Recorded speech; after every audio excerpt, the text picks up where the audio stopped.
আলজেরিয়ার বিপক্ষে বিশ্বকাপে নিজেদের প্রথম পরীক্ষায় পাশ করেছে আর্জেন্টিনা। ভালোভাবেই পাশ করেছে। লেটার মার্কস নিয়ে পাশ করেছে এবং সেইখানটাতে জাদুকর লিওনেল মেসির জাদুকরী হ্যাটট্রিকটাই তো সবার আলোচনার মধ্যে রয়েছে এবং তা যৌক্তিক কারণেই। এইবার আর্জেন্টিনার দ্বিতীয় টেস্ট অস্ট্রিয়ার বিপক্ষে, ইউরোপিয়ান অপোনেন্ট। তুলনামূলক পরীক্ষাটা একটু কঠিন হবার কথা, কিন্তু যদি সেই পরীক্ষায়ও আর্জেন্টিনা উতরে যেতে পারে, এক্সপেক্টেড ফিফা র্যাঙ্কিংয়ে তারা ২১ নম্বরে রয়েছে অস্ট্রিয়া দলটি। সো আর্জেন্টিনা তাদের বিপক্ষে জিতবে সেইটাও যেমন এক্সপেক্টেড। লিওনেল মেসি কি এই ম্যাচটাতেও আরও কিছু রেকর্ড নিজের করে নিতে পারবেন কিনা সেইটাও দেখার রয়েছে। তবে এই ম্যাচের আগে আর্জেন্টিনা ক্যাম্পে সুসংবাদ দুঃসংবাদ দুইটাই আসলে আছে। সেগুলো আসলে কি, সবকিছু মিলিয়ে আলোচনাটা করতে চাই। প্রথমত একটা দুঃসংবাদ, এটা আসলে ঠিক দুঃসংবাদ বলবো কিনা আমি জানি না। ভাগ্য ভালো যে আর্জেন্টিনার মানুষ, কিংবা ধরেন হচ্ছে গিয়ে ফিফার মানুষজন, আলজেরিয়ার মানুষজন আরও স্পেসিফিক যদি বলি, তারা আসলে বাংলা ভাষাটা বোঝে না। আমাদের এই চ্যানেলটা তারা আসলে দেখে টেখে না।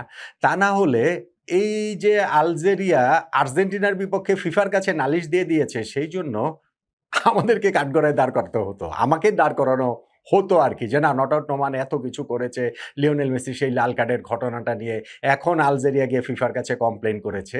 সেটা তো আমরা আসলে দেখতে পেয়েছি বিভিন্ন গণমাধ্যমে, রয়টার্সে, দ্য অ্যাথলেটিকে তারা নিউজ করেছে যে ফিফার কাছে আলজেরিয়া কমপ্লেন করেছে। ওই ম্যাচটাতে আর্জেন্টিনার পক্ষে বেশ কিছু রেফারিং ডিসিশন গিয়েছে, যার মধ্যে মেসি যে ওই যে আইসামেন মান্দিকে পেছন দিক থেকে পা দিয়ে মেরেছেন, বুট দিয়ে মেরেছেন, সেইটা রেড কার্ড অফেন্স ছিল বলে তারা দাবি করেছেন।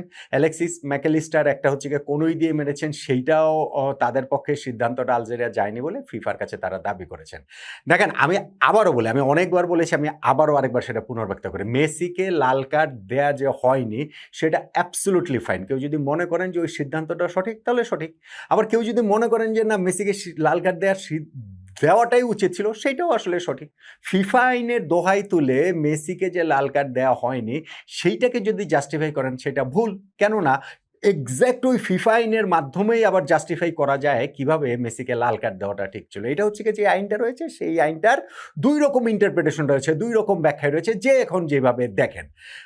এখন ওই ইন্টারপ্রিটেশন যদি কেউ করেন যে না, মেসিকে লাল কার্ড দেওয়া উচিত, তাহলে যে তার উপরে ঝাঁপিয়ে পড়তে হবে, আমার উপরে যেমন ঝাঁপিয়ে পড়েছেন যে না, মেসির এগেনস্টে এত কিছু কি, কেন মেসির এগেনস্টে এটা বলছেন, মেসিকে ধরা যাবে না, ছোঁয়া যাবে না, আলজেরিয়া তো এটা নিয়ে কিছু বলছে না, পৃথিবীর কেউ কিছু বলছে না, আপনি বলছেন কেন? প্রথমত পৃথিবীর অনেকেই বলছে, এটা শুধু শুধু চোখ কান গুজে রাখলে হবে না।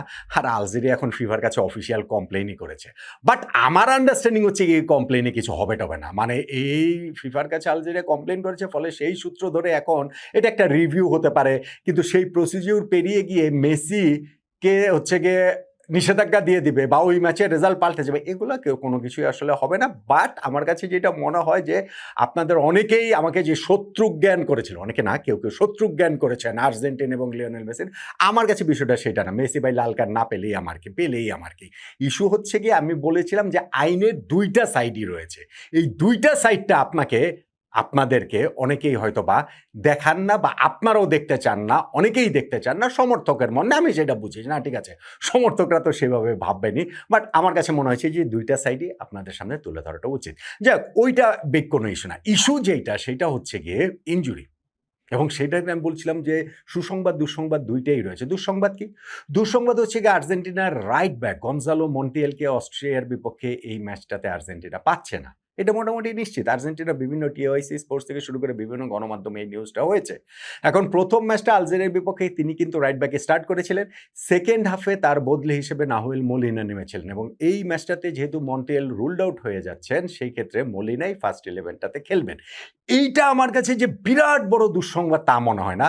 কেননা আর্জেন্টিনার এই রাইট ব্যাক পজিশনটা মোলিনা, মন্টিয়েল তারাই আসলে ভাগাভাগি করেন। চিন্তার যে জায়গাটা, সেটা হচ্ছে প্রথম ম্যাচ ওই আলজেরিয়ার বিপক্ষে সহজ জয় পাওয়া সত্ত্বেও ডিফেন্সের এই রাইট সাইডটাতে আর্জেন্টিনাকে একটু নড়বড়ে লেগেছে। একটু না, বেশ নড়বড়ে লেগেছে। ফলে এখন যেহেতু মন্টিয়েলের অপশনটাও নাই, মলিনা এই স্পটটা কতটা নিজের করে নিতে পারবেন বা কতটা এই জায়গাটাতে আর্জেন্টিনাকে কমফোর্ট দিতে পারবেন, ওইটা একটা দেখার বিষয়। বরং তুলনায় লেফট ব্যাকে যে ফাকুন্দো খেলেছেন, যিনি হচ্ছে গিয়ে ওই লেফট ব্যাক পজিশনটাতে তাগলিয়াফিকো সুস্থ থাকলে হয়তো খেলতেন না। ফলে সেই পজিশনটাকে বরং আরও অনেক বেশি সিকিউর মনে হয়েছে।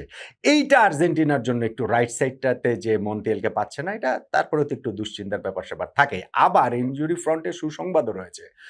সুসংবাদটা হচ্ছে গিয়ে যে এই ম্যাচেই সম্ভবত ফার্স্ট 11 এ খেলার জন্য এভেইলেবল হয়ে যাচ্ছেন হুলিয়ান আলভারেজ। আলভারেজ কিন্তু আগের ম্যাচটাতে খেলেছেন, তবে বদলি হিসেবে খেলেছেন। লাউতারো মার্তিনেজের সেকেন্ড হাফে গিয়ে নেমেছেন। এখন আলভারেজ যদি প্রথম থেকে এভেইলেবল থাকেন, কোচ লিওনেল স্ক্যালোনি তাকেই সম্ভবত প্রথম একাদশে প্রেফার করবেন, খেলাবেন এবং সেইটা আর্জেন্টিনার জন্য একটা বিরাট বড় ব্যাপার। আলভারেজের প্রোফাইলের এই স্ট্রাইকার এখনকার ওয়ার্ল্ড ফুটবলে খুব বেশি নেই। আমি আগেও একটা ভিডিওতে বলেছিলাম যে তিনি এমন একজন striker with the soul of a midfielder, মানে মিডফিল্ডারের হৃদয় নেওয়া একজন, মানে হৃদয়ে থাকা একজন ফরওয়ার্ড হচ্ছে গিয়ে এই আলভারেজ। এতটা জায়গা মাঠে কাভার করেন, এত পজিশন তিনি অকুপাই করে রাখেন।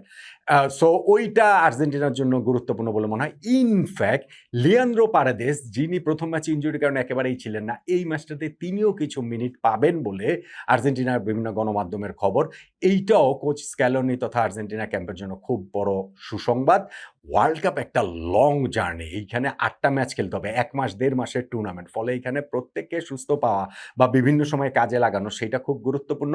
পারেদেস নট নেসেসারিলি ফার্স্ট 11 এর প্লেয়ার, কিন্তু কখনো কখনো টিমের প্রয়োজনে, ধরেন সাসপেনশন হতে পারে, কারো ইনজুরি হতে পারে, আবার ধরেন ম্যাচের শেষ ১৫ মিনিটের জন্য প্রয়োজন হতে পারে, ওইসব মুহূর্তে পারেদেস খুবই গুরুত্বপূর্ণ রোল প্লে করতে পারেন। ফলে আর্জেন্টিনার জন্য বা কোচের জন্য এইটাও একটা সুসংবাদ নিঃসন্দেহে।